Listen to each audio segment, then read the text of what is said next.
40 वर्षाचे होते आणि त्यातला एक बरोबर. जण गेला. गेला. एक जण हां. जिवंत आहे जो 60, 70, 80 वर्षापर्यंत जगला. पण 40 वाला ज्यावेळेस परत जन्म घेईल किंवा नाही घेईल, हे जे डिसिजन हे कधी कसं ठरतं? हे कसं होतं, जर त्याला तुमच्याच बरोबर कॉन्ट्रॅक्ट करायचं असेल, तर तो वर जाणार आणि वाट बघणार. किंवा मग असं पण होऊ शकतो, तो जन्म घेऊन तुमच्या आयुष्यामध्ये त्याला यायचंच आहे परत. हां. तुम्ही एवढ्या दिवसासाठी मग तुमचा नातू वगैरे बनून येऊ शकतो. तुमच्या ओके. बरोबरच त्याला जन्म जर पुढे कंटिन्यू करायचा आहे, हां. मी सोडून जाऊ शकत नाही, असे खूप केसेस आहेत माझ्या. तर मग मी जाऊ शकत नाही, तर मग ते परत रिबर्थ घेऊन येतात तुमच्याच फॅमिलीमध्ये, तुमच्याच घरामध्ये. जसे वडील वगैरे असले, हां. त्यांना नाही जाऊ वाटत. मग तो पण कॉन्ट्रॅक्ट असतो, की तुम्ही आहात तोपर्यंत ते राहणार.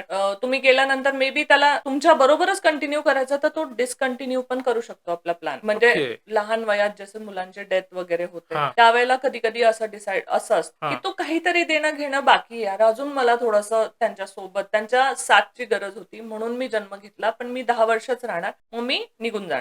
ते जे इच्छा जर इन्कम्प्लीट राहिली, की मला ह्या फॅमिलीमध्ये अजून थोडासा वेळ हां, हां, हां, हां, घालवायचा हां. होता, तर हे पण सोलमेट म्हणून येतात. इथे कसं असतं माहितीये का, सगळ्यांचं डिफरंट डिफरंट. जसं तुम्ही आजोबा आहात, हां. तुमच्या घरात तो बाळ म्हणून जन्माला आला. हां. आई वडिलांबरोबर त्या सोलचं काहीतरी वेगळं कॉन्ट्रॅक्ट असेल. तर ओके. हे पूर्ण चारही बाजूने डिसाईड होतं, की माझं तुझ्या बरोबर काय देणं घेणं आहे, हं. तुझं माझ्या बरोबर काय देणं घेणं आहे, वडिलांबरोबर काय आहे, ह्यांच्या बरोबर काय, असे खूप केसेस आले माझ्याकडे.